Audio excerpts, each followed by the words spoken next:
Hello, and welcome back to Hyperbaric Living Podcast. I'm your host, Dr. Masha, and today I have with me a very exciting guest. You'll learn and you'll know why he is exciting and what's so exciting about it. It's Joe DeTore. He is a hyperbaric researcher. He is on the board of directors of International IBOOM Association. He is everything you really need to know about hyperbaric medicine and hyperbarics. And what's most exciting is that you are now underwater, right? Yep, I am now talking to you from underwater at 1.61 atmospheres right now. Yeah, it changes every day a little bit, but 1.61 atmospheres. And yeah, I'm actually sitting here speaking with you while underwater. Wow. And It's my internet. backyard. Yeah, that's a nice view. And today's day 30, you said 34? 37. 37. Yep. Does it mean that you're not going to come up for the whole 100 days that you're going to be underwater? That's true. I will not reach the surface. I will not come out of the surface. I will always be under pressure for 100 days. Could you tell us a bit more about this whole project? 100 days underwater, under pressure. Yeah, so the project came from initially when I retired from the U.S. Navy. I was a Navy Special Operations Officer for 28 years, did the PhD in biomedical engineering, and now I'm doing research in hyperbaric medicine. Hyper, more than baric pressure. Here we are at increased pressure. So that's how this whole thing started, was to live in the ocean, because, you know, where are all the good sushi joints by your house? When you move to Madrid, you know, and when you move there, you got to go look for where's the sushi joints, where don't you go to get gas, where's a bad neighborhood, right? So you have to learn that in your environment, and you don't know it until you live there. You can visit there all you want, but when you live there, that's when you get to know the place. So here I am living right here, and now I'm understanding more about the marine environment and the pressurized environment. So that means you will be under pressure as if you were sitting inside a hyperbaric chamber under 1.6 atmospheric pressure for 100 days. Yep. Wow. Yeah. Why 100 days? Because I can't afford to do 200 days. So everything is a multi-pronged approach, right? Our closest point of approach on a Holman transfer to get from here to Mars is 200 days. So if we are stuck in an isolated, confined, extreme environment for 200 days, we better start figuring out what happens mentally, physically, from a physiologic perspective. You know, you have to check all that stuff before you just get in a tin can and go drive across space and time to a planet, and then you arrive. I mean, we know there are certain problems that happen when the astronauts go, and we're trying to solve those problems as we go, because we are in an isolated, confined, extreme environment down here. So they're similar, they're analogous. So we like to train our astronauts in the water, and that's what we're trying to do here. So what have you noticed so far? It's been 37 days. Anything that first comes to mind when you think about it? Yeah, normal Navy saturation dives are between 34 and 36 days. So I've just passed that threshold. We know a couple of different things. I'm slightly more myopic because we knew that was going to happen. Your focal point is less than 20 feet. Therefore, your vision cannot remain 20/20. It becomes more myopic. So I've increased urinary output increases by about 18 to 20%.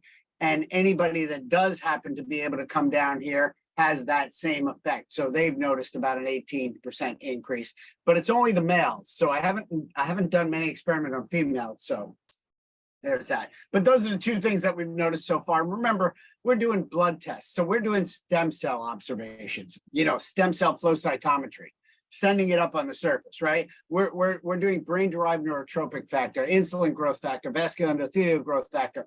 All that stuff is blood tests. You know, we're talking, that's going to be 6 months after we're done. We'll know a lot more, but you know, it's unfortunate, but that's the way it is.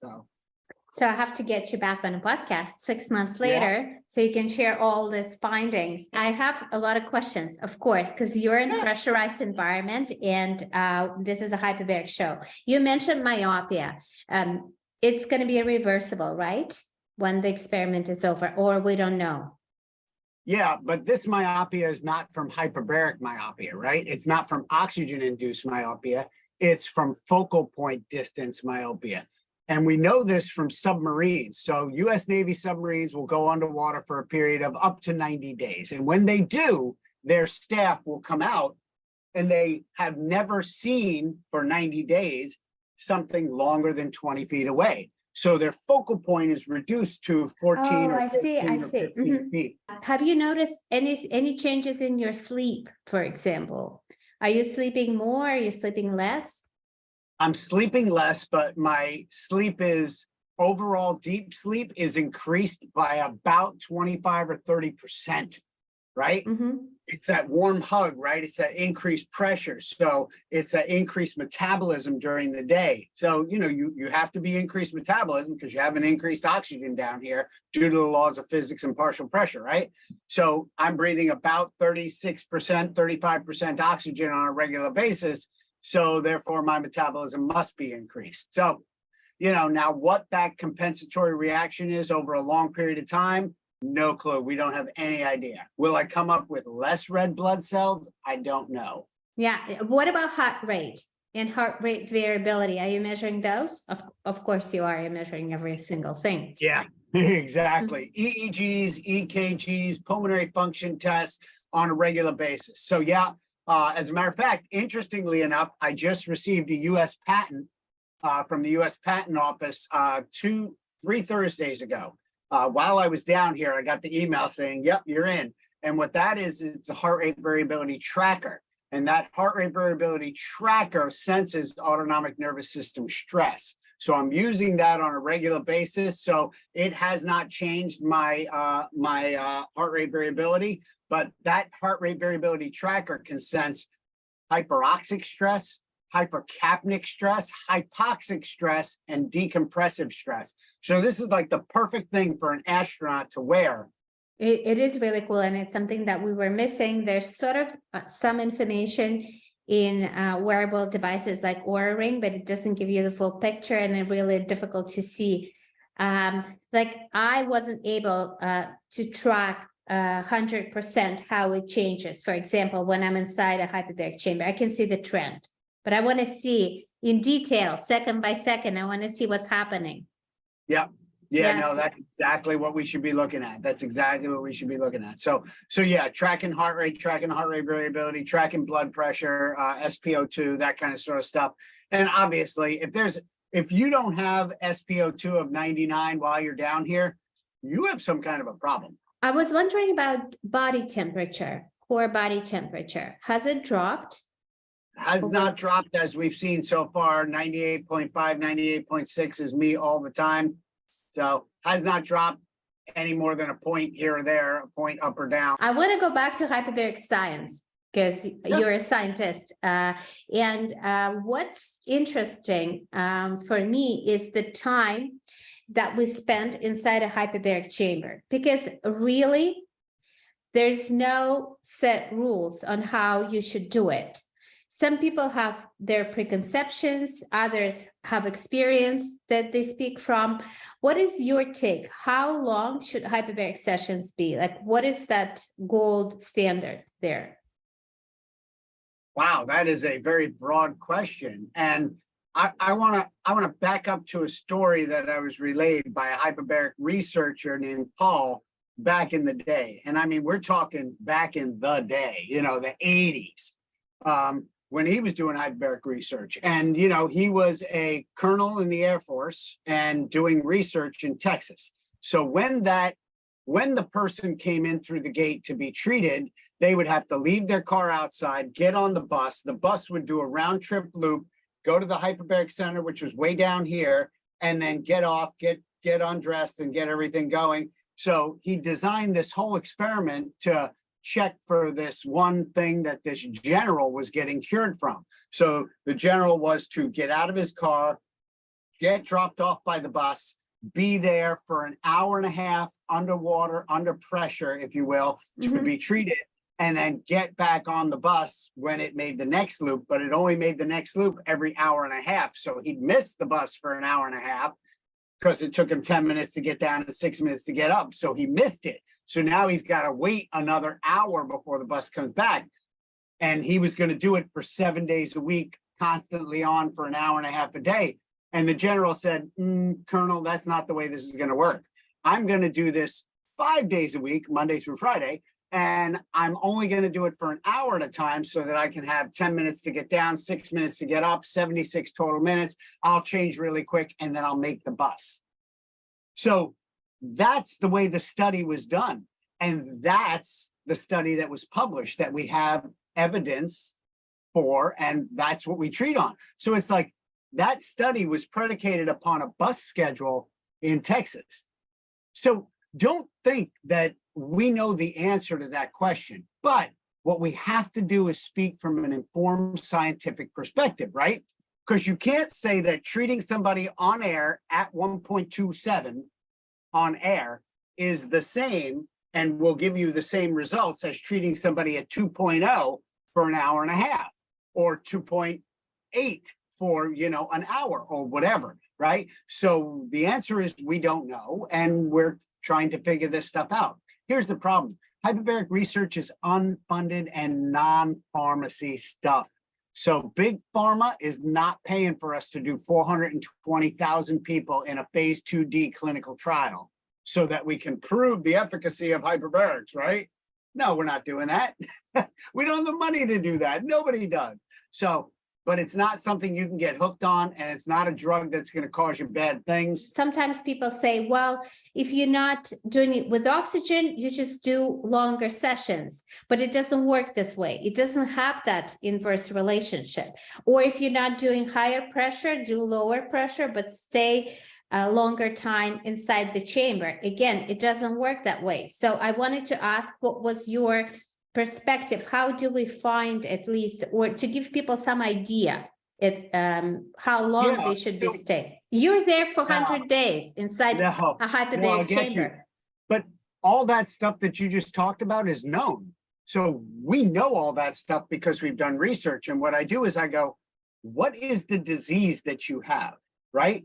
So whatever the disease is, I look for the mechanism of action on this side of the chart. I find the mechanism of action for hyperbaric medicine, and I go hyperbaric hyperoxic medicine or hyperbaric medicine, and I will use that in the application to get the derived mechanism of action. So we know all that stuff. So it depends on what your disease is, right? So, like if you go, I have Crohn's or ulcerative colitis. It's a disease of inflammation. It's an inflammatory response. We know that interleukin-6 is the driver of that, right? Interleukin-6 is a cytokine, right? It's an inflammatory cytokine. So you go, well, I really got to get my interleukin-6 back in the range where it needs to be. How do I do that? First, I eat an anti-inflammatory diet. Second, I cut out all this other stuff. Third, right? Because it's not just physiologically that we need to treat. We need to treat physically, physiologically, and psychologically simultaneously. Otherwise, the human body's not going to fail. You're a naturopathic doctor. You know all that. But then we apply the mechanism of action for the hyperbarics and we select. But this is what you do when you take a hyperbaric medicine course and you get a functional medicine certificate in hyperbarics. You know all that stuff. By the end, you go, oh, here's the exact schedule and table that I should be using for this so that I can increase brain-derived neurotropic factor, increase hypoxic-inducing factor 1 alpha, whatever.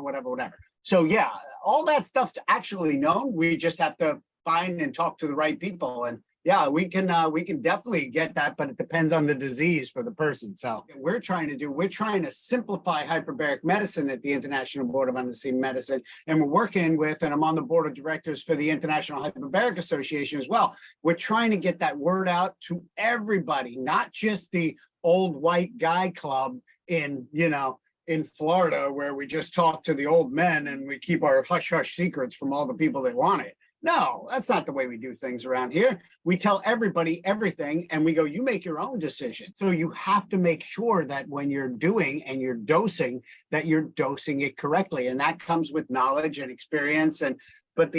So that's with everything. Even if you're talking about regular drugs, Sudafed, right? How much do you prescribe for Sudafed, right? So you need to know those dosing instructions. So it does change for every single individual. What do we need to learn all that? We need a comprehensive testing center to figure out everything that needs to be figured out. I need to ask you a question. I know the answer. I'm not that I know the answer. I think I know how you're going to answer that, but I'm still going to ask that because again, it's a question that comes up a lot for people who are listening. Sure. There are chambers with high pressure. They can go up to 2, 3, and 4, and even 7 atmospheres. There are pressures that go to only 1.3, 1.5, 1.75, different kinds of chambers that can produce different kinds of pressure. And people ask, is one pressure better than the other? Does it mean that higher pressure is better than milder pressure? I would answer that question with a question. What's wrong with you?